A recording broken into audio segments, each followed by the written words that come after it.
Hi students, welcome to delta the science and tech point. मैं तुषार राउत और हम लोग स्टडी कर रहे हैं फिजिक्स का important lesson kinetic theory of gases and radiations को। जो पहला सेशन था उसमें हम लोगों ने गैसेस रिलेटेड बेसिक फंडामेंटल्स को कंप्लीट किया है। Ideal gases, real gases, pressure, volume और टेम्परेचर और energy of that gases are the basic fundamental properties to study the behaviour of gases. Pressure, volume, temperature एक दूसरे के साथ में आइडियल गैसेस के अकॉर्डिंग कैसे रिलेट करते हैं, बॉयल्स लॉ, चार्ल्स लॉ और गेलुसॉफ्स लॉ होता है। तीनों को कंबाइन करके हम लोग आइडियल गैस इक्वेशन यानी इक्वेशन ऑफ स्टेट कंसीडर करते हैं। PV equals to NRT, Avogadro's hypothesis, Boltzmann constant, Avogadro's number. ये पूरा पोर्शन हम लोगों ने फर्स्ट सेशंस में कंप्लीट किया है। जो सेकंड सेशन था उसे हम लोगों ने इन डिटेल में कवर अप किया है to cover the assumptions of kinetic theory of gases. जो चैप्टर का नाम है बेटा काइनेटिक थ्योरी ऑफ गैसेस। तो ये थ्योरी कैसे होती है, इसके असम्पशंस क्या होता है और किस बेसिक फंडामेंटल असम्पशंस पर ये बेस्ड होती है, ये पूरा पोर्शन हम लोगों ने लास्ट सेशंस में कंप्लीट किया है। पार्टिकल जो होते हैं उसे हम लोग मॉलिक्यूल कहते हैं, सबसे छोटा पार्टिकल होता है। उसके बाद में ये मॉलिक्यूल स्फेरिकल होते हैं, रिजिड होते हैं, और स्फेरिकल रिजिड जो होते हैं वो कंटिन्यूअसली रैंडम मोशंस के साथ में होते हैं along straight line path, collides होते हैं। ये पूरा पोर्शन हम लोगों ने इन डिटेल में कवर अप किया है। अगर आपने उसे नहीं स्टडी किया है तो नीचे डिस्क्रिप्शन बॉक्स में आपके लिए पूरी प्लेलिस्ट अवेलेबल है। इसमें प्रीवियस 2 ही सेशंस नहीं बेटा, अपकमिंग सेशन भी उसी के अंदर में आने वाले हैं, उसे स्टडी करिए। और आज सबसे इंपॉर्टेंट क्वेश्चन इस चैप्टर का हम लोग कंप्लीट करने वाले हैं। दैट इज आइडियल गैसेस जो होते हैं उसका जो प्रेशर होता है, उसका प्रेशर का एक्सप्रेशन। महाराष्ट्र स्टेट बोर्ड में नियर अबाउट हर एक बोर्ड एग्जाम्स में एक क्वेश्चन हमेशा आता है 4 मार्क्स के लिए, और इंपॉर्टेंट क्वेश्चन होता है। और ये इंपॉर्टेंट क्वेश्चन आज हम लोग कवर अप करने वाले हैं। अगर आप लोग को ये सीरीज अच्छी लगती है तो वीडियोस को लाइक करिए, दोस्तों के साथ शेयर करिए, और फर्स्ट टाइम इस वीडियो को देख रहे हैं तो प्लीज चैनल को सब्सक्राइब भी कर लीजिए और नेक्स्ट फिजिक्स रिलेटेड वीडियोस को अच्छी तरह से कॉन्सेंट्रेट भी करिए। सो फिजिक्स रिलेटेड जब हम लोग काइनेटिक थ्योरी ऑफ गैसेस की बात करते हैं तो बेसिकली हम लोगों ने स्टडी किया है कि गैसेस जो होते हैं इनके बीच में इंटरमॉलिक्यूलर फोर्स ऑफ अट्रैक्शन होता ही नहीं है। आइडियल जो गैसेस होते हैं, आइडियल गैसेस में कोई इंटरमॉलिक्यूलर फोर्स ऑफ अट्रैक्शन नहीं होता है बेटा। हर एक मॉलिक्यूल दूर दूर फैले होते हैं, नियर अबाउट प्रेशर लो होता है और टेम्परेचर हाई होता है। सो आइडियल गैसेस में intermolecular force of attraction completely zero होता है, कोई इंटरमॉलिक्यूलर फोर्स ऑफ अट्रैक्शन नहीं होता है। और गैस मॉलिक्यूल जो होते हैं वो कंटिन्यूअसली रैंडम मोशन में होता है। सबसे छोटा पार्टिकल जो है मॉलिक्यूल कंटिन्यूअस रैंडम मोशन में होता है। ये तो हम लोगों ने काइनेटिक थ्योरी ऑफ गैसेस में स्टडी किया है, और इसी बेसिक पॉइंट्स के बेसिस पर हम लोग आज स्टडी करने वाले pressure of an ideal gases पर। पूरा एक्सप्रेशन डिराइव करने वाले बेटा अच्छी तरह से फोकस करिए, क्योंकि ये क्वेश्चंस आपके मोटा मोटी हर एक बोर्ड एग्जाम्स में होता है और 4 मार्क्स के लिए होता है।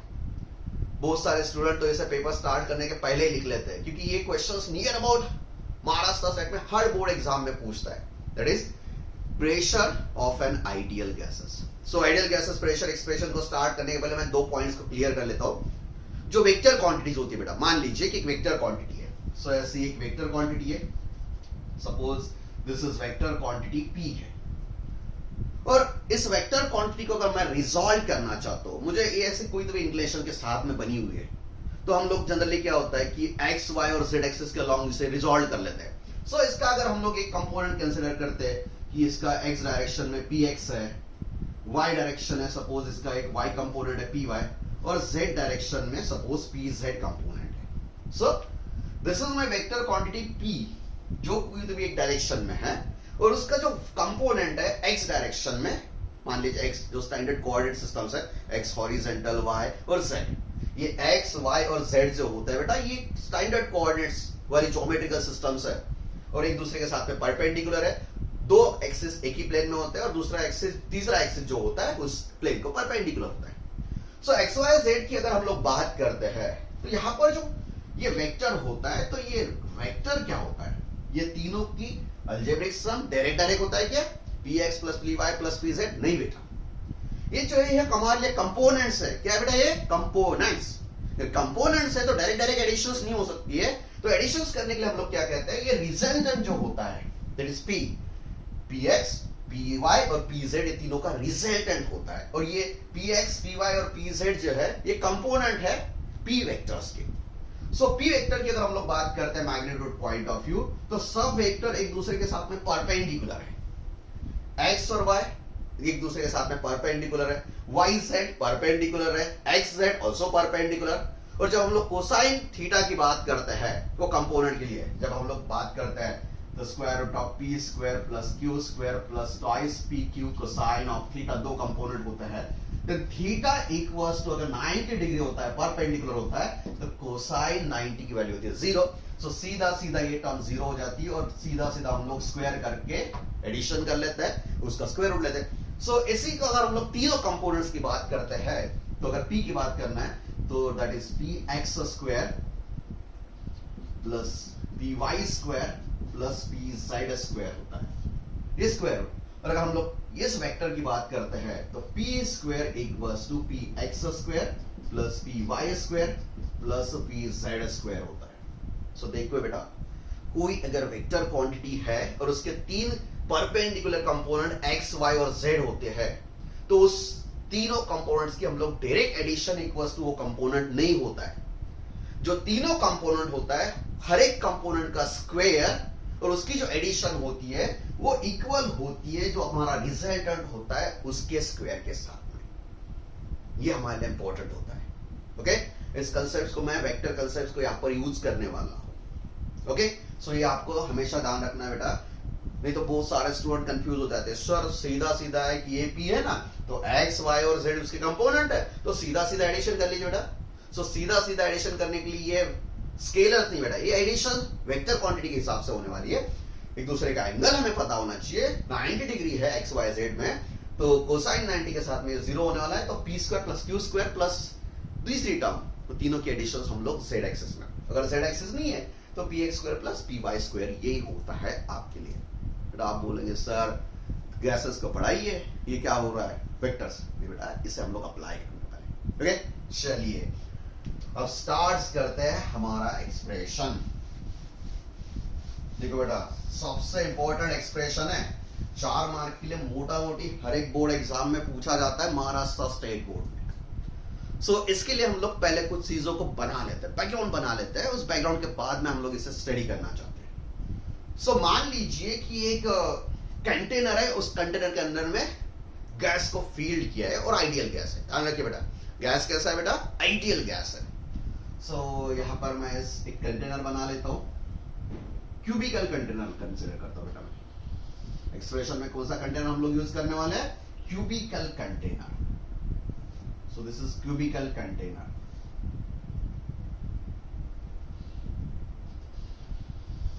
This is cubical container.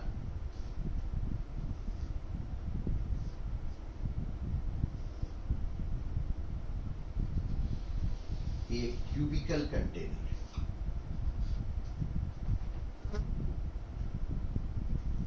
चलिए बेटा, this is a cubical container. एक क्यूबिकल कंटेनर कंसीडर करके हम लोग को इसका एक्सप्रेशन डिराइव करने वाले हैं। अगर ये इस पोजीशंस पर है तो इस पोजीशंस के अकॉर्डिंग हम लोग अगर बात करते हैं तो इससे हम लोग 3-4 पॉइंट्स ऑफ व्यू डिस्कस कर सकते हैं। सो क्यूब है, मतलब इसके 6 फेसेस है। ये हमारे लिए एक फेस है, इसे मैं शेड कर लेता हूँ, शेडेड कंडीशंस में। This is my shaded face, इस पर मैं ज्यादा से ज्यादा फोकस्ड करने वाला हूं। This is shaded face. और एक्सिस के अकॉर्डिंग अगर हम लोग इसे एडजस्ट कर लेते हैं, एक्सिस हम लोग एडजस्ट कर सकते हैं कि मान लीजिए ये हमारे लिए एक्स एक्सिस है, इसको ओरिजिन मानते हैं। सो this is my ex axis बेटा। क्यूब है मतलब एक दूसरे के साथ में परपेंडिकुलर ही होने वाले हैं। सो this is horizontal x axis मानते हैं। इस वर्टिकल को हम लोग मान लेते हैं सपोज वाई एक्सिस। कौन सा एक्सिस है बेटा, वाई एक्सिस। और यहां पर इसको मान लेते हैं this is my Z axis. So चलिए बेटा, सो यहां पर हमारे लिए ओरिजिन है। So this is X axis, this is vertically Y axis, और ये जो है ऐसा, इसे हम लोग जेड एक्सिस कहते हैं। सो हॉरिजॉन्टल प्लेन में एक्स वाई है और उसे परपेंडिकुलर वाई एक्सिस है। सॉरी, हॉरिजॉन्टल एक्स जेड है और वर्टिकली उसे परपेंडिकुलर वाई है। और देखो बेटा, एक्स वाई और जेड तीनों एक्सिस कंफर्म एक दूसरे के साथ में परपेंडिकुलर है और इसे ओरिजिन कंसीडर करते हैं। और मान लेते हैं इसके बीच में हम लोगों ने गैस को फील्ड किया है। ये क्यूबिकल कंटेनर है, इसकी जो लेंथ है बेटा, इसकी लेंथ है सपोज एल। तो इसकी लेंथ एल है इसकी जो ब्रेड्थ है ये भी L है, क्यूबिकल है तो, और इसकी जो डेप्थ या फिर हाइट है ये भी L है। सब तरफ से L इतना डिस्टेंस है, क्यूबिकल है तो L है बेटा। सो this is L L L। और 6 फेसेस वाला क्यूब है, क्यूबिकल कंटेनर है। और इस कंटेनर की रिगार्डिंग हम लोग बात करते हैं। इसके अंदर में हम लोगों ने एक आइडियल गैस को फील्ड किया है बेटा। अब मैं रिकॉल करता हूं काइनेटिक थ्योरी ऑफ गैसेस को बेटा। सबसे पहला पॉइंट, गैसेस कंसिस्टिंग ऑफ छोटा छोटा टाइनी पार्टिकल्स, और सबसे छोटे टाइनी पार्टिकल जो होते हैं उसे हम लोग मॉलिक्यूल कहते हैं। उसका शेप स्फेरिकल ही होता है, रिजिड होता है, कोई उसका शेप साइज नहीं चेंज करता है, स्फेरिकल होता है, रिजिड होता है। ध्यान रखिए बेटा, अगर सेम गैस है तो उसका आइडेंटिकल शेप भी होता है। शेप तो बेटा सभी गैसेस के मॉलिक्यूल्स का आइडेंटिकल होता है। साइज भी आइडेंटिकल होती है, मतलब ऑक्सीजन के हर एक मॉलिक्यूल की साइज सेम होने वाली है। Same gases contain same molecule, identical molecule, size identical है, साथ में मास भी आइडेंटिकल है। हर एक ऑक्सीजन मॉलिक्यूल का मास सेम होने वाला है और हमें पता होना चाहिए। So this is molecular properties. So बेटा molecular properties point of view अगर हम लोग देखते हैं तो इसके अंदर हम लोगों ने n मोल ऑफ गैस को फील किया। देखियो बेटा कितना गैस है इसके अंदर में फील किया हुआ, आइडियल गैस है। कितना है? n mole of a gas. Small n का मतलब होता है mole of gas. So small n number of mole of gas is filled inside the cubical container. देखो बेटा आप डब्बे के अंदर में हम लोग गैस को फील करने वाले हैं और उसके अंदर फील किया हुआ गैस कितना है? n mole of that gas. n मोल इतना अमाउंट ऑफ गैस है इसके अंदर में। अगर n मोल ऑफ गैस है मतलब कितने नंबर ऑफ मॉलिक्यूल्स है? तो नंबर ऑफ मॉलिक्यूल्स उसे हम लोग डिनोट करते हैं कैपिटल N से। सो मान लीजिए जो गैस हम लोगों ने आइडियल गैस को इसको फील किया है इसमें n नंबर ऑफ मॉलिक्यूल्स है, that is number of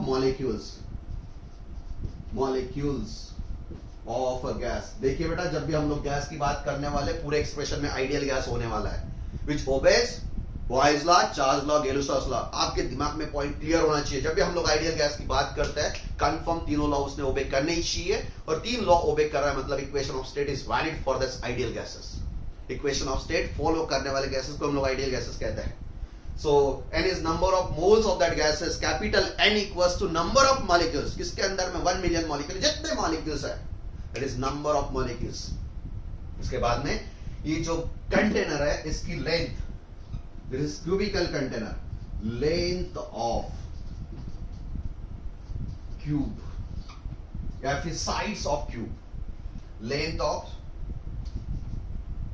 side of cube. बेटा L अगर लेंथ है इसकी तो L मल्टीप्लाइड बाय L, ये होगा उसका वॉल्यूम। सो वॉल्यूम का मैं यहां पर V लेटर से नहीं तो मैं ऐसे VOL लिखने वाला हूं, क्योंकि मेरा सबसे बड़ा प्रॉब्लम है V शॉर्ट, कैपिटल और स्मॉल हम लोग जब लिखते हैं तो वेलोसिटी का नोटेशन भी V होता है, तो वॉल्यूम का नोटेशन में VOL ऐसे पूरा लिखने वाला हूं। सो इसका जो वॉल्यूम होने वाला है दैट इज वॉल्यूम, क्यूबिकल है मतलब कंफर्म मुझे पता है बेटा दैट इज L क्यूब इतना वॉल्यूम इसका है। उसके बाद में and mole of gas and number of molecules of gas जिस कंटेनर के अंदर फील किया उसकी length of side equals to capital है। वॉल्यूम जो होता है वो वॉल्यूम होता है हमारे लिए L क्यूब।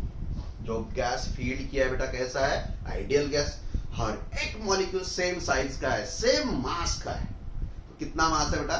तो चलिए इस पर फोकस करते हैं। अगर मान लेते हैं small m, that is mass of molecule. देखो बेटा देखो स्मॉल m का मतलब है मास ऑफ मॉलिक्यूल। एक जो सिंगल मॉलिक्यूल है, ऑक्सीजन है तो ऑक्सीजन का सिंगल मॉलिक्यूल है, उसका जितना भी मास होगा वो मास हम लोग स्मॉल लेटर से नोट करने वाले हैं। बेटा इसके अंदर में फील किया मैंने गैस को फील किया।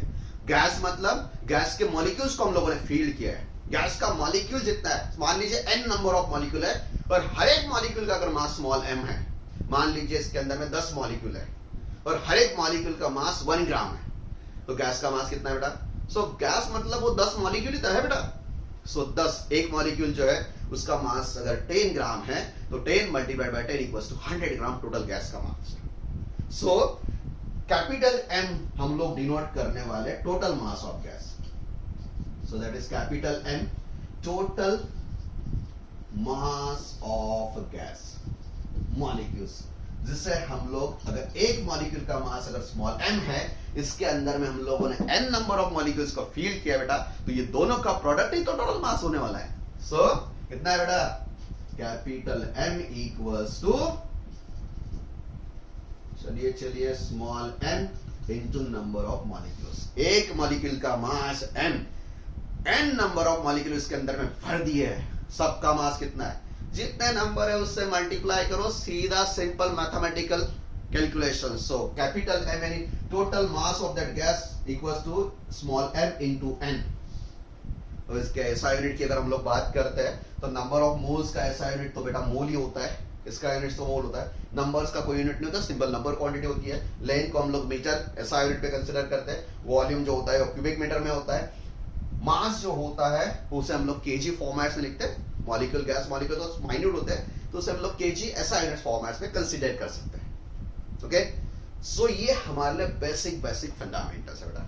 यहाँ पर मैंने असम्पशंस को यहाँ पर लिख दिया, सॉरी डेमोन्स्ट्रेट किया कि किस क्वांटिटी को हम लोग किस कंडीशंस में डेमोन्स्ट्रेट करने वाले हैं। ओके, तो मुझे कैलकुलेट करना है ये जो गैसेस है, गैसेस का प्रेशर कितना है। सो प्रेशर अगर मुझे कैलकुलेट करना है तो बेटा प्रेशर पता होना चाहिए। प्रेशर होता है किसी भी गैस पर अगर हम लोग एडजस्टमेंट करते हैं, this is force per unit surface area, जिस सरफेस पर अप्लाई होता है।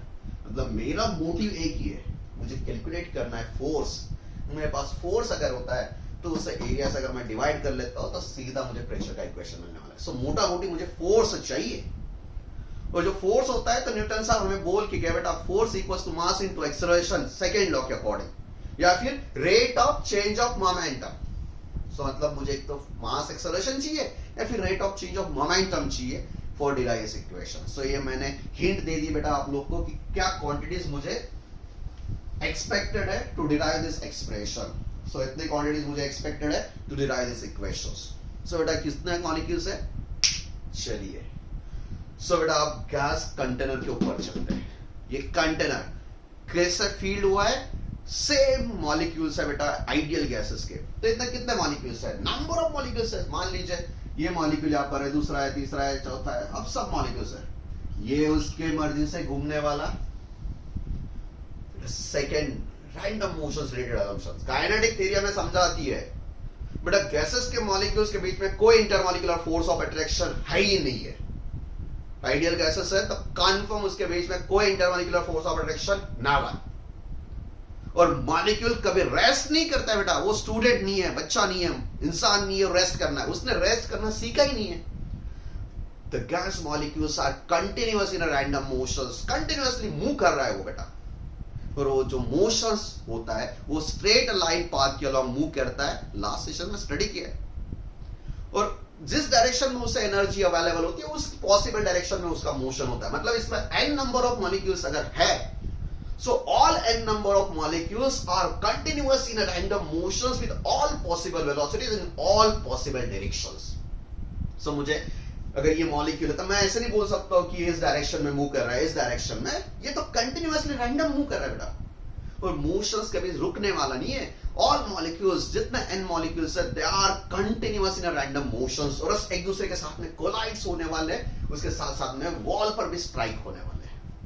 अगर आइडियल गैस है बेटा तो इंटरमॉलिक्यूलर फोर्स ऑफ अट्रैक्शन कम है, मतलब मुझे सबसे पहले प्रेशर कम होना चाहिए। जितना प्रेशर कम है उस कंडीशंस में उसका जो मीन फ्री पाथ होता है, मीन फ्री पाथ होता है बेटा lambda is inversely proportional to pressure and directly proportional to temperature होता है। अगर मैं लो प्रेशर यूज करता हूं तो मीन फ्री पाथ बढ़ता है, मतलब दूर दूर डिस्टेंस तक मॉलिक्यूल्स फैले होते हैं, और अगर दूर दूर डिस्टेंस पे तो कोलिजन्स की प्रोबेबिलिटी भी कम होती है। सो यहां पर हम लोग आइडियल गैसेस के अकॉर्डिंग लो प्रेशर है ऐसा मान के चलते हैं, इंटरमॉलिक्यूलर फोर्स ऑफ अट्रैक्शन है ही नहीं है, और ये कोलिजन्स कर रहे हैं, वेलोसिटी के साथ में मूव कर रहे हैं।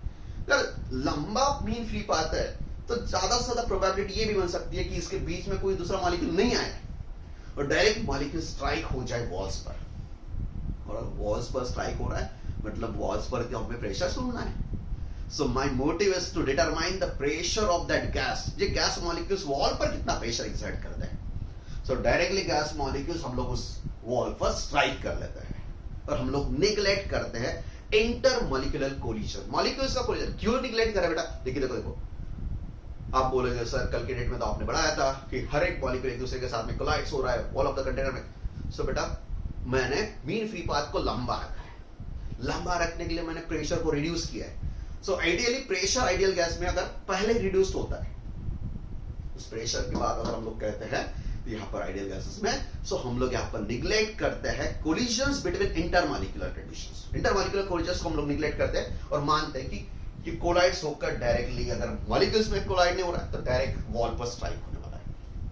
सो इस कंडीशन में आइडियल गैसेस में हम लोग मानते हैं कि प्रेशर लो है। अगर प्रेशर लो है तो मीन फ्री पाथ वैल्यूएशन ज्यादा है, और मीन फ्री पाथ वैल्यूएशन अगर ज्यादा है तो इसके अकॉर्डिंग मीन प्रेशर वैल्यूएशन ज्यादा लो है तो मीन फ्री पाथ लंबा है। सो इंटरमॉलिक्यूलर कोलिजन्स यहाँ पर निग्लेक्ट हो सकता है और डायरेक्टली वॉल पर स्ट्राइक हो सकता है, और ये वॉल पर जितने फोर्स एक्सर्ट करने वाले हैं उसी फोर्सेस का हम लोग बात करने वाले हैं। चलिए सो बेटा यहाँ पर नंबर ऑफ मॉलिक्यूल्स है, कितने मॉलिक्यूल्स है? n। सो मान लीजिए कि पहला जो मॉलिक्यूल है इसकी वेलोसिटी v है। देखो बेटा v नोटेशन हम लोग वेलोसिटी के लिए यूज करते हैं, या फिर दूसरा c नोटेशन हो सकता है, इसीलिए मैंने v कंफ्यूज नहीं होना चाहिए इसलिए वॉल्यूम को यहां पर VOL परफेक्ट पूरा वर्ड लिखा हुआ है। So this is volume. So पहला अगर मॉलिक्यूल है तो इसकी मानते हैं वेलोसिटी v1, दूसरा है v2 है, तीसरा है v3, ऐसा करके vn वेलोसिटी है nth मॉलिक्यूल्स की। बेटा मुझे मैग्नीट्यूड पॉइंट ऑफ व्यू अगर हम लोग फोकस करते हैं तो v1 v2 v3 v4 v ऐसा करके n नंबर ऑफ मॉलिक्यूल्स है, तो vn are the absolute velocity of that molecules. बेटा वेलोसिटी तो है, मुझे कंफर्म पता है, पर मुझे ये नहीं पता कि ये किस डायरेक्शन में मूव कर रहा है, इस डायरेक्शन में, इस डायरेक्शन में। सो बेटा ये तो भटकी हुई आत्मा है, किसी भी डायरेक्शन में जिसके तरफ उसका फोर्स होता है या फिर उसको एनर्जी मिल जाती है उसी डायरेक्शन में मोशन कर रहा है। सो हम लोग ये नहीं प्रेडिक्ट कर सकते कि v1 इस डायरेक्शन में मूव कर रहा है, v2 इस डायरेक्शन में मूव कर रहा है, इसकी डायरेक्शन वेलोसिटीज तो है। सो हमें डायरेक्शंस पता नहीं है, अगर डायरेक्शंस पता नहीं है तो हर एक को हम लोग कंपोनेंट वाइज डिवाइड कर सकते हैं। सो v1 जो है यानी फर्स्ट मॉलिक्यूल है, तो इसका मान लेते हैं v1x जो है ये x डायरेक्शन का कंपोनेंट है, या फिर vx1 लिखता है x डायरेक्शन का कंपोनेंट, vy1 ये y कंपोनेंट है, और vz1 ये z कंपोनेंट है। क्योंकि बेटा मुझे तो डायरेक्शन पता नहीं है, पर मान लीजिए ये v जो है इसका vx कंपोनेंट x डायरेक्शन में वेलोसिटी का पार्ट है, y vy1 ये y डायरेक्शन का फर्स्ट पार्टिकल का वेलोसिटी का कंपोनेंट है, और z जो है ये z डायरेक्शन का है, और ये तीनों कंबाइनली सेम इफेक्ट प्रोड्यूस करते हैं v1 की तरह। सेम इफेक्ट प्रोड्यूस करते हैं मतलब vx1 plus vy1 plus vz1 equals to v1 है क्या? बिल्कुल नहीं, क्योंकि वेलोसिटी ये वेक्टर क्वांटिटी है और सीधा सीधा एडिशन मेरे लिए पॉसिबल नहीं है। ये x y और z एक दूसरे के साथ में म्यूचुअली परपेंडिकुलर है, थीटा 90 डिग्री है, तो इनके वेलोसिटी जो है इसका जो स्क्वायर है उसकी एडिशन स्क्वायर के साथ में मैच करती है। पहला ही स्टार्ट इक्वेशन में मैंने यहां से किया है बेटा। सो वेलोसिटी वेक्टर क्वांटिटी है, हर एक इसका एक एक कंपोनेंट हम लोग मान के चलते हैं। सेकेंड है तो इसका सेकेंड x डायरेक्शन का कंपोनेंट है vx2, y कंपोनेंट है vy2, z कंपोनेंट है vz2। ऐसे हर एक इसके कंपोनेंट्स हम लोग कंसीडर करके यहाँ पर एक्सप्रेशंस कंसीडर करने वाले हैं।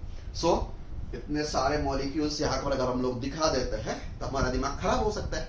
सो मैं यहाँ पर फर्स्ट मॉलिक्यूल यहाँ पर डायग्राम में दिखाता हूँ बेटा। चलिए सो फर्स्ट मॉलिक्यूल देखिए बेटा, देखिए यहां पर एक मॉलिक्यूल है, फर्स्ट मॉलिक्यूल है, इसकी अगर वेलोसिटी की बात करते हैं तो दिस इज v1। ये फर्स्ट मॉलिक्यूल, एक ही मॉलिक्यूल नहीं बेटा, बेटा दिमाग शांत रखिए।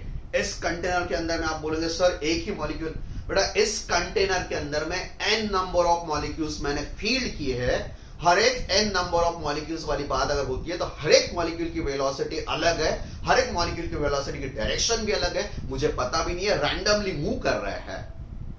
सो v1 अगर एक कोई डायरेक्शन है, फर्स्ट पार्टिकल अगर मूव होता है तो इसका x कंपोनेंट है जिसे हम लोग मान के चलते हैं, दिस इज x कंपोनेंट। सो इसका vx1 करते हैं। सो फर्स्ट जो है इसका वेलोसिटी का x कंपोनेंट vx1, ये हो गया इसका y कंपोनेंट, सो vy1, और ये इसका z कंपोनेंट vz1। ऐसे बेटा हर एक वेलोसिटी वाले पार्टिकल्स के कंपोनेंट है, और ये तीनों मिला के V1 है। मतलब ये V1 का इफेक्ट और तीनों को कंबाइन इफेक्ट एक ही होता है vector quantity point of view. Resultant और कंपोनेंट, कंपोनेंट जब कंबाइनली लगते हैं तो उसका इफेक्ट और जो सिंगल फोर्स रिजल्टेंट होता है उसका सिंगल वेक्टर सेम इफेक्ट होता है। सो V1 को हम लोग रिप्लेस कर चुके हैं Z और Y डायरेक्शंस में और X डायरेक्शंस के पॉइंट ऑफ व्यू। अब यहां पर ऐसे बेटा सब वर्टिकल्स हो चुके हैं। सो यहां पर V1 है वेलोसिटी ऑफ पार्टिकल, इसका X डायरेक्शन का कंपोनेंट है Vx1, Y डायरेक्शन का Vy1, Z डायरेक्शन का Vz1। सो V1 यहां पर मैं लिख लेता हूं V1 velocity of first molecule, Vx1 velocity of first molecule in x direction, यानी कि x डायरेक्शन वाला component part Vy1 first molecule का इन कौन सी डायरेक्शन बेटा, y डायरेक्शन। सेम है, सेम Vz1 यानी कि सेम कौन सी डायरेक्शन बेटा, इन z डायरेक्शन। और ये कंबाइनली जब हम लोग बात करते हैं तो वेलोसिटी की अगर हम लोग बात करते हैं तो v1 square equals to vx1 square. अभी पहले बताया बेटा vx1 प्लस vy1 ऐसे नहीं होने वाला। ये जो वेलोसिटी v1 स्क्वायर है इसका कंपोनेंट जो है हर एक कंपोनेंट के स्क्वायर के एडिशन के इतना होने वाला है, और यहां पर परपेंडिकुलर इसीलिए हो रहा है। That is vy1 square plus vy के बाद में vz1 स्क्वायर, और इसी तरह से सब वेलोसिटी के कंपोनेंट्स होने वाले हैं। इसी तरह से अगर सेकंड की बात करते हैं हम लोग तो v2 square equals to vx2 square plus vy2 square plus vz2 square.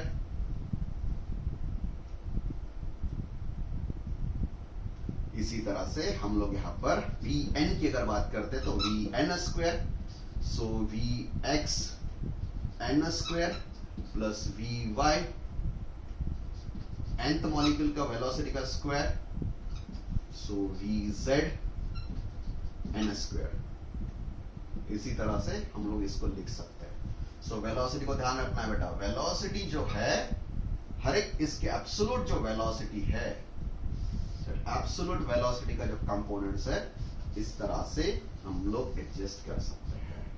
दिमाग में फिट करिए बेटा, v1 मतलब जिसकी वेलोसिटी फर्स्ट पार्टिकल के अलोंग है उसे हम लोगों ने हमारी एडजस्टमेंट के हिसाब से x, y और z के अलोंग हमारे लिए रिजॉल्व करके रखा है। This is resolution. ओके, इसी तरह से हम लोग सब पार्टिकल्स की बात करते हैं। अब यहां पर मैं असम्पशंस की बात करता हूं। फॉर आइडियल गैसेस, ध्यान रखिए बेटा, for ideal gases pressure is low,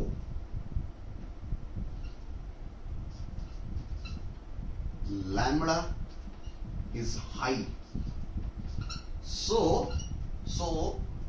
no हम लोग निग्लेक्ट कर सकते हैं। So neglect intermolecular collision. Intermolecular collision नहीं है। So molecules collides on wall of container, direct container के वॉल पर स्ट्राइक हो रहा है, क्योंकि हम लोगों ने आइडियल गैसेस के अकॉर्डिंग प्रेशर को लो रखा है और मीन फ्री पाथ जो है लंबा है। अब मेरा मोटिव है टू प्रेशर्स का फाइंड आउट करना। अब चलिए बेटा, अब इस पार्ट्स पर यहां पर अभी तक बेटा हम लोगों ने सिर्फ प्लेटफॉर्म बनाया प्रेशर रिलेटेड। सो इस प्लेटफॉर्म की अगर हम लोग बात करते हैं तो v1 अगर इसकी वेलोसिटी है तो vx यानी हॉरिजॉन्टल मूव कर रहा है, vy वर्टिकली पार्ट मूव कर रहा है, और z अगर ये। सो जनरली हम लोग यहां पर अगर ये वेलोसिटी अगर मूव करता है तो x और y का जो कंपोनेंट है या फिर z कंपोनेंट है तो हम लोग x कंपोनेंट को ही चेंज करते हैं और y और z कंपोनेंट मान के चलते हैं कि सब पार्टिकल्स में अनचेंज्ड है, मतलब चेंज नहीं हो रहा अभी। अब पहले हम लोग विदाउट कंडीशंस मान लीजिए कि y and z component of velocity of molecules are unchanged, मतलब चेंज नहीं हो रहे, मतलब सेम है, उसमें कोई चेंजेस नहीं हो रहा है, सिर्फ इसमें चेंज हो रहा है किस डायरेक्शंस में बेटा, एक्स डायरेक्शंस में। सो y और z को हम लोग यहां पर क्या करते हैं बेटा, निग्लेक्ट कर सकते हैं चेंज के point of view. So there is no change of velocities in along y और z डायरेक्शंस। आप बोलेंगे सर ऐसे थोड़ी पॉसिबल है। सो बेटा यहां पर मान के चलिए सिर्फ y और z को अनचेंज रखा है, लास्ट में हम लोग सबको घुमाने वाले हैं। सो यहां पर x एक्सिस को पहले घुमा लेते हैं, जैसे x एक्सिस होने वाला है वैसे y और z भी होने वाला है। सो यहां पर मान के चलते हैं कि y और z अनचेंज्ड है और सिर्फ चेंज और इफेक्ट जो है x डायरेक्शन में है। सो ये मॉलिक्यूल्स का जो x पार्ट है ये हॉरिजॉन्टली मूव कर रहा है और जिस शेडेड पोर्शंस है उस वॉल पर स्ट्राइक हो रहा है। चलिए बेटा अगर ये मॉलिक्यूल पकड़ता हूं मैं तो इसे स्ट्राइक करता हूं, तो किस वॉल पर स्ट्राइक करने वाला बेटा, ये जो शेडेड है, ये जो शेडेड वॉल है इस पर ये स्ट्राइक होने वाला है और इस पर स्ट्राइक होने के बाद में कोलाइड्स होकर वापस आने वाला है, क्योंकि हम लोगों ने कंसीडर किया कि इसके रास्ते में कोई दूसरा मॉलिक्यूल नहीं आया है, डायरेक्टली कोलाइड्स होके इस पार्ट पे कोलाइड्स होता है। सो अगर वेलोसिटी सिर्फ एक्स डायरेक्शन में है बेटा तो इसका मोमेंटम भी एक्स डायरेक्शन में होने वाला है, क्योंकि y और z में कोई चेंज नहीं है। सो y और z में अगर कोई चेंज नहीं है तो मोमेंटम चेंज नहीं होने वाला है। तो आपके दिमाग में क्वेश्चन है सर मोमेंटम कहां से बेटा, सो न्यूटन सेकेंड लॉ में समझाता है force is directly proportional to rate of change of momentum. जो फोर्स होता है बेटा न्यूटन सेकेंड लॉ के according, that is force is rate of change of momentum, मतलब विद रिस्पेक्ट टू टाइम जितना मोमेंटम चेंज हो रहा है बेटा वही change in momentum equals to force होता है, और उसी को हम लोग मास इनटू एक्सेलरेशन में कन्वर्ट करके रखते हैं। सो मुझे सबसे पहले फोर्स चाहिए और फोर्स मैं यहां पर कैलकुलेट करता हूं with reference to the change of momentum. y और z को हम लोगों ने अनचेंज रखा है, तो y और z डायरेक्शन में मोमेंटम नहीं चेंज होने वाला है, सिर्फ चेंज किस में पॉसिबल है, x वेलोसिटी अगर है तो x डायरेक्शन में मोमेंटम चेंज पॉसिबल है। और मोमेंटम जो होता है बेटा हमें पता होता है कि that momentum equals to, what is momentum, momentum of any particle is vector quantity होती है, it is a product of mass and its velocity. Momentum होता है मास जो होता है उस पार्टिकल का, उसका पार्टिकल का मास इनटू जिस डायरेक्शन में मूव करता है वेलोसिटी, मास इनटू वेलोसिटी, मतलब एनी पार्टिकल का लीनियर मोमेंटम होता है। एंगुलर मोमेंटम, लीनियर मोमेंटम पूरा हो चुका है हमारा circular motions point of view, rotational conditions में। सो मोमेंटम होता है मास इनटू वेलोसिटी। फिर ये पार्टिकल मूव कर रहा है बेटा एक्स अलोंग, अगर हम लोग बात करते हैं तो इसका एक्स डायरेक्शन का मोमेंटम कितना हो रहा है, मास जो पार्टिकल मूव कर रहा है दैट इज मॉलिक्यूल मूविंग, और उसकी जो वेलोसिटी वो वेलोसिटी। चलिए बेटा कोलिजन्स की बात करते हैं, चलिए स्ट्राइक करते हैं। सो मोमेंटम, मोमेंटम मतलब मास इनटू वेलोसिटी, और एक्स डायरेक्शन की अगर हम लोग बात करते हैं तो फेंकते हैं मॉलिक्यूल्स को, ये मॉलिक्यूल स्फेरिकल यहां से स्टार्ट हो चुका है बेटा, यहां पर कोलाइड हो चुका है, यहां पर कोलिजन हो चुका है उसका, जैसे इस डायरेक्शन में मूव कर रहा है इसका मोमेंटम है मास इनटू इस डायरेक्शन की वेलोसिटी का कंपोनेंट।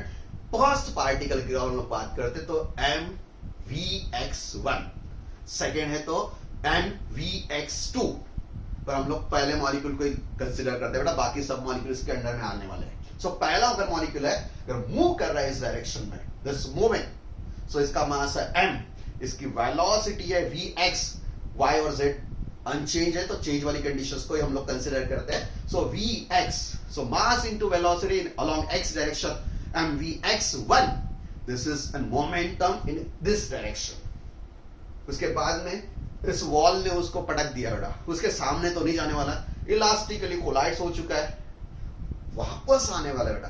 अगर ये x डायरेक्शन में जा रहा है बेटा, इलास्टिक मोमेंटम है, परफेक्ट इलास्टिक है, तो बेटा सेम वेलोसिटी के साथ में वापस आने वाला है, वेलोसिटी नहीं चेंज होने वाली बेटा, सेम वेलोसिटी क्योंकि कंजर्व होने वाला है, वापस आके यहां पर होने वाला है।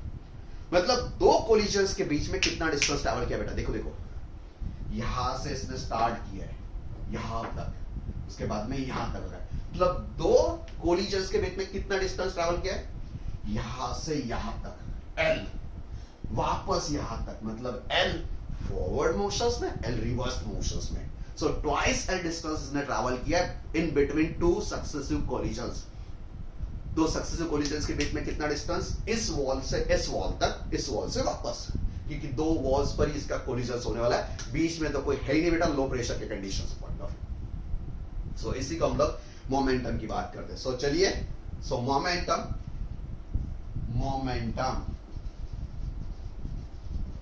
ऑफ फर्स्ट पार्टिकल, फॉरवर्ड की अगर हम लोग बात करते हैं तो px1, अगर इस डायरेक्शन को अगर हम लोग पॉजिटिव कंसीडर करते हैं, सो दिस इज मास, मास तो बेटा नहीं होने वाला है, मास तो हर एक डायरेक्शन एक स्केलर होते हैं, vx1 ये forward.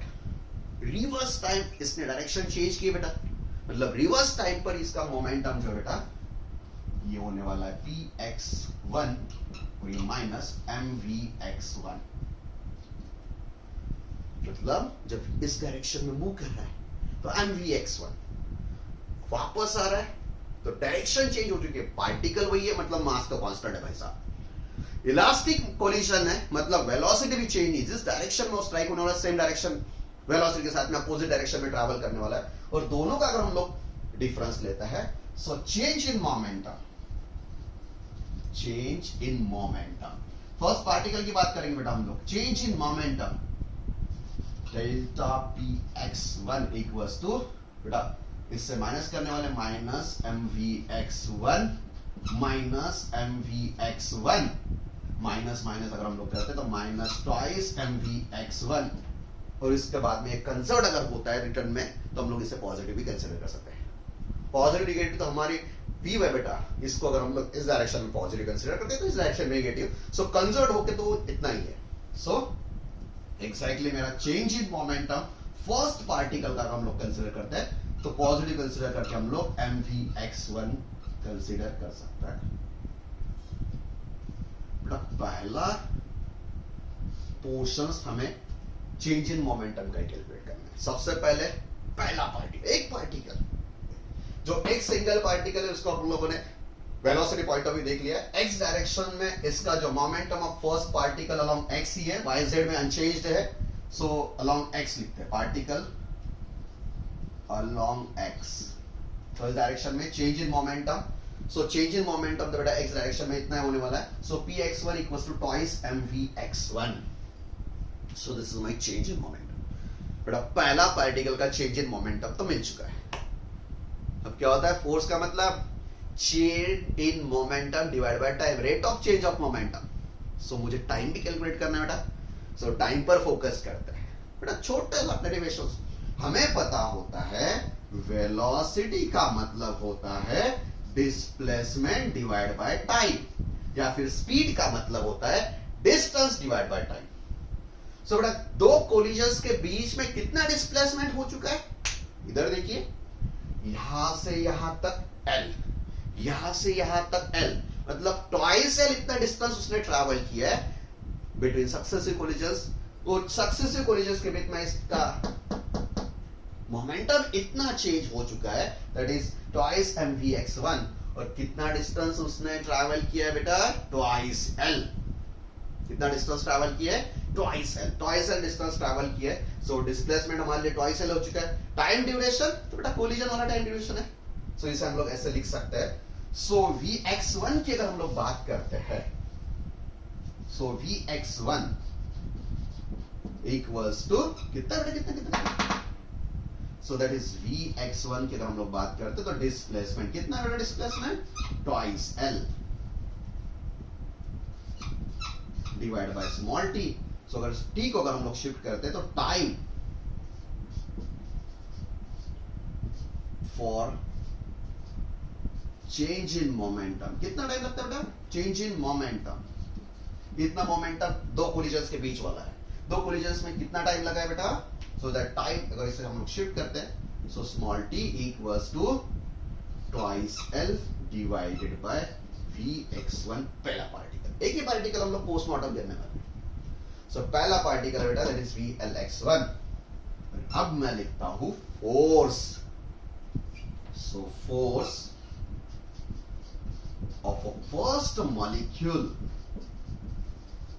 along x, but x direction में सब पोस्टमार्टम करें along x, so fx1 equals to पहला पार्टिकल है तो पहला हर एक पार्टिकल को हम लोग सेम अप्लाई करने वाले हैं। तो पहला पार्टिकल इसका x डायरेक्शन का जो फोर्स है बेटा, तो change in momentum along x divide by उसके लिए टाइम जितना लगा है वो time. So what is momentum, that is equals to twice m into vx1। What is time t, twice l divided by vx1। so बेटा this 2 get cancelled, vx1 ऊपर shift हो जाता है, vx1 कहां शिफ्ट हो रहा है बेटा, ऊपर शिफ्ट होता है। so that force fx1 equals to change हमारे लिए होता है बेटा m vx1, x1 का हो चुका है square divided by l। so this is my force, ये हमारे लिए फोर्स हो चुका है बेटा along x एक्सिस, जो इस मॉलिक्यूल के साथ में इस शेडेड वॉल पर स्ट्राइक करने वाला x डायरेक्शन में पहला पार्टिकल। सो बेटा पहला पार्टिकल x डायरेक्शन में इस फोर्स के साथ में मूव करने वाला है। कितने पार्टिकल्स है भाई साहब, n नंबर ऑफ पार्टिकल्स है। सो n नंबर ऑफ पार्टिकल्स, सब पार्टिकल इसी कंडीशंस में अगर यहां पर शिफ्ट करते हैं तो हर एक पार्टिकल जो x डायरेक्शन में अगर हम लोग y और z को अनचेंज रखते हैं, तो जैसा पहला पार्टिकल है उसी कंडीशन में सब पार्टिकल्स होने वाले हैं। मतलब सेकेंड पार्टिकल अगर हम लोग फोर्स की बात करते हैं तो सेकेंड पार्टिकल हमारे लिए होने वाला है vx2, जो हमारा सेकेंड पार्टिकल है। सेकेंड पार्टिकल जो है बेटा, सेकेंड पार्टिकल का भी हम लोग यहां पर एडजस्टमेंट कर सकते हैं। सेकेंड पार्टिकल का फोर्स जो है that is fx2,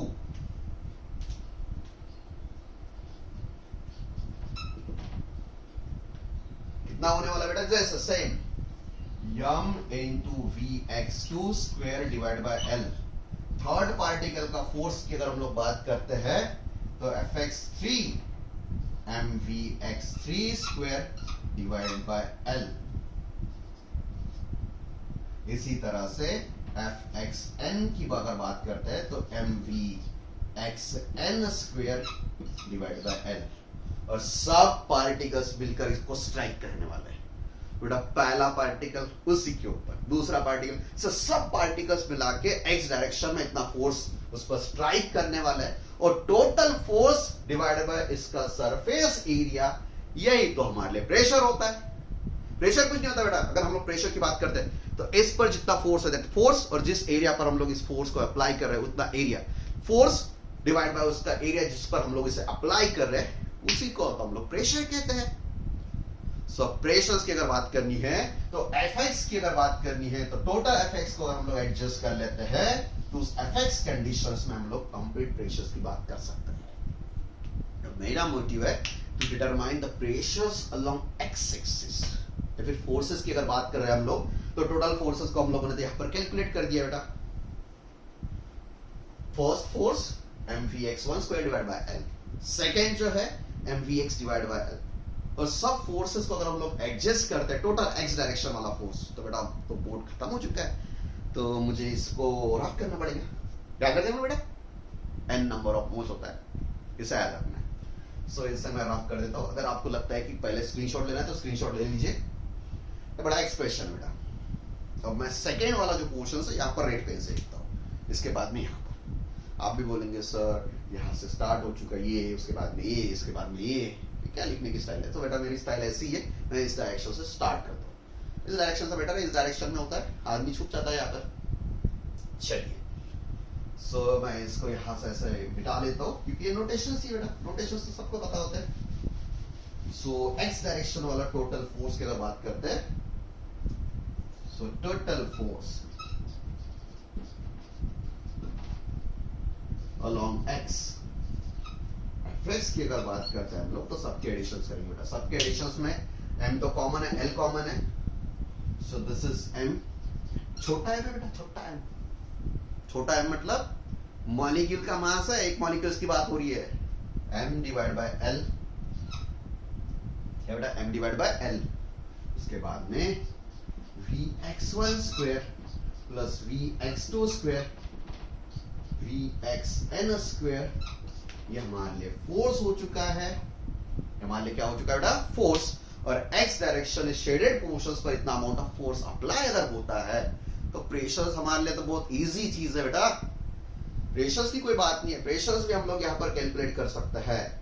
so pressures जो होने वाला है, तो प्रेशर्स की अगर हम लोग बात करते हैं तो एवरेज फोर्स की बात होने वाली है। सब फोर्सेस का एवरेज हम लोग यहाँ पर कंसिडर कर सकते हैं। सो Vx1 Vx2 अगर हम लोग एडजस्ट करते हैं तो प्रेशर्स की बात करते हैं। सो प्रेशर,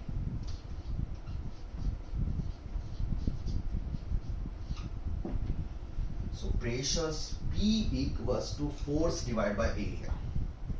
चलिए बेटा, प्रेशर्स P का मतलब होता है force Fx divide by A। Forces की बात करते हैं बेटा। What is forces? M divided by L, Vx1 square plus Vx2 square plus plus plus Vxn square. और एरिया की अगर बात करते हैं तो बेटा ये परफेक्टली स्क्वायर शेप है, L L L। So square अगर है तो L स्क्वायर इसका एरिया है। सो ऑलरेडी एक L है, अगर L स्क्वायर से मल्टीप्लाई करते हैं तो यहाँ पर L क्यूब होने वाला है। सो लिख लेता हूँ बेटा L square. So M divide by L cube, this is my pressure. So this is M divided by L cube in bracket Vx1 square plus Vx2 square Vxn square. ये हमारे pressures का वैल्यूएशंस हो चुका है बेटा। एक एक ही molecule हम लोग यहाँ पर कंसिडर कर चुके हैं। सो x की अगर बात करनी है मुझे तो इस कंडीशंस में आपको x प्रेशर्स की बात होती है। So this is pressure. So आपके दिमाग में क्वेश्चन होता है कि सर मुझे थोड़ी पता है x कंपोनेंट कितना है, y कंपोनेंट कितना है, z कंपोनेंट, मुझे तो वेलोसिटी की बात हो सकती है। सो चलिए अब यहाँ पर इससे एडजस्ट कर लेते हैं। सो मोटा मोटा एक बार मैं रिकॉल कर लेता हूँ, उसके बाद में इसका रफ कर लेते हैं। सो x मॉलिक्यूल, यहाँ पर हम लोगों ने फोर्स, पहले चेंज इन मोमेंटम ले लिया है। चेंज इन मोमेंटम के लिए टाइम हम लोगों ने स्पीड वाला फार्मूला यूज किया, velocity divide by velocity displacement by time. इस पे हम लोगों ने पहले मोमेंटम का टाइम निकाल लिया, चेंज इन मोमेंटम डिवाइड करके फोर्स कैलकुलेट किया फर्स्ट मॉलिक्यूल के लिए। ऐसे सेम मॉलिक्यूल्स है सब, तो x1 x2 x3 के अलोंग, उसके बाद में सबके एवरेज ले लिया, टोटल फोर्स अलोंग x, फिर एवरेज फोर्स बोल सकते हैं। सो प्रेशर्स कैलकुलेट किया बेटा, m divide by L cube bracket में Vx1 square plus Vx2 square plus Vxn square. अब मुझे यहाँ पर इसके लिए एडजस्टमेंट्स करनी है, तो मैं इस चीज को यहाँ पर रफ कर देता हूँ बेटा। मुझे वेलोसिटी का कंसेप्ट लगने वाला, तो ये पॉइंट्स मैं रफ नहीं करता हूँ, मैं इसको रफ कर देता हूँ। सो चलिए,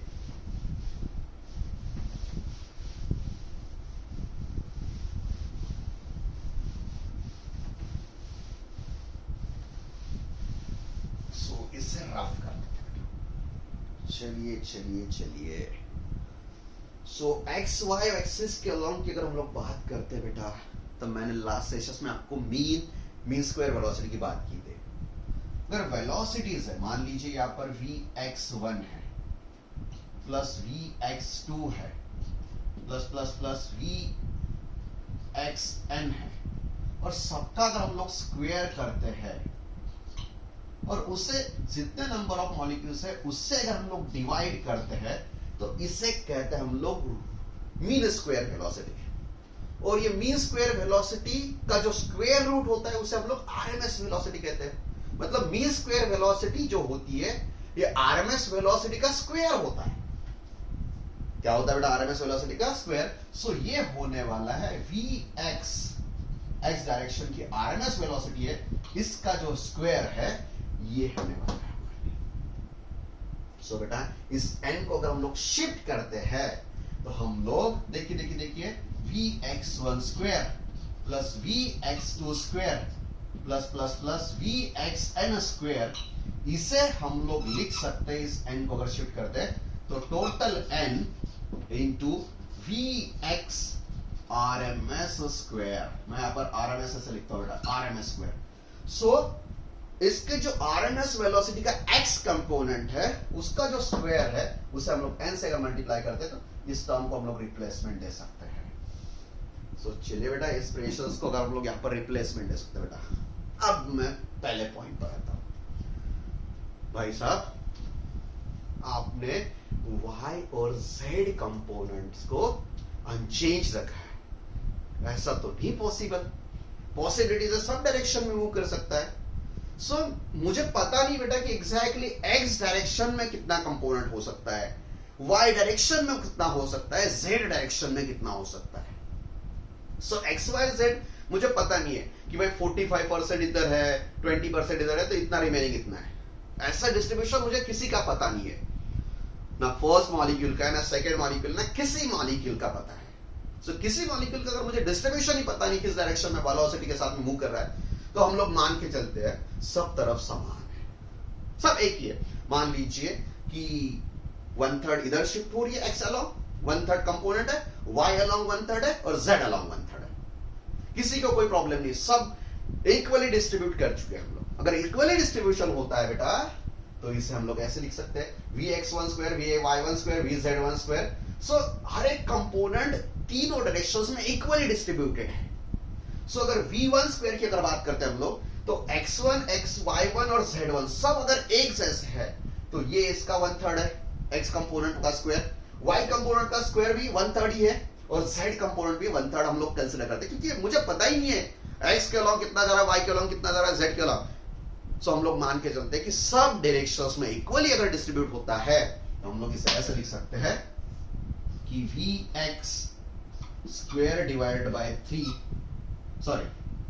vx स्क्वायर या फिर vy स्क्वायर सब एक ही जैसे ही है, या फिर vz स्क्वायर इक्वल्स टू ये जो कंपोनेंट है वेलोसिटी का इसे हम लोग हर डायरेक्शंस में इक्वली डिस्ट्रीब्यूट कर लेते हैं, यानी 3। सो अगर हम लोग x RMS y RMS और z RMS की बात कर रहे हैं तो ये भी हमारे लिए RMS ही होने वाला है।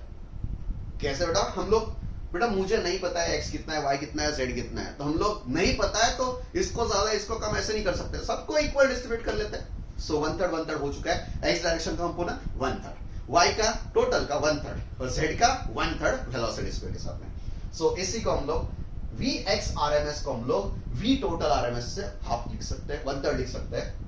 सो vx1 square plus vy1 square plus plus plus vn square, इसे हम लोग n into vx RMS square यानी कि ऐसे लिख सकते हैं, n को n की जगह पर और यहां पर हम लोग लिख सकते हैं v RMS यानी सब मॉलिक्यूल्स की RMS velocity divided by 3। So this is my this basic fundamental concept और इसको हम लोग इस फार्मूला में यहां पर टेस्ट कर लेते हैं। सो फाइनली मेरा प्रेशर का जो एक्सप्रेशन है बेटा वो एक्सप्रेशन बनता है।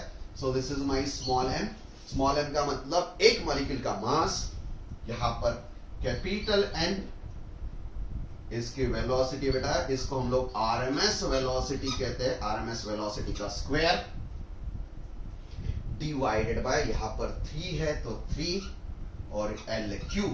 This is my expression of pressure और यहां पर एक्सप्रेशन फाइनलाइज होता है। सो व्हाट इज प्रेशर और एवरेज प्रेशर या फिर pressure of ideal gas exerted और filled in a container. So container पर इतना प्रेशर इस पर अप्लाई होने वाला है, दैट इज प्रेशर का एक्सप्रेशन हम लोग लिख सकते हैं, that is small m into n मतलब number of molecules into RMS velocity का square divide by 3 into L3 मतलब वॉल्यूम, L3 मतलब क्या है वॉल्यूम, और इसे हम लोग लिख सकते हैं इसी तरह से एडजस्ट करते हैं। सो ये एक्सप्रेशन महाराष्ट्र स्टेट बोर्ड में 4 मार्क के लिए हर एक साल मोटा मोटी हर पेपर में होता है, तो इसे हम लोग ऐसे एक्सप्रेस करते हैं, समझ के ले लेते हैं। सो इसे इस तरह से आपको एडजस्ट करना है, समझ कर लिखना है। अब इसको भी इलैबोरेट करते हैं बेटा, थोड़ा इलैबोरेट कर लेते हैं। चलिए सो ये मोटा मोटी तक फाइनलाइज हो चुका है। चलिए सो प्रेशर्स को इस डायरेक्शंस में लिख लेते हैं।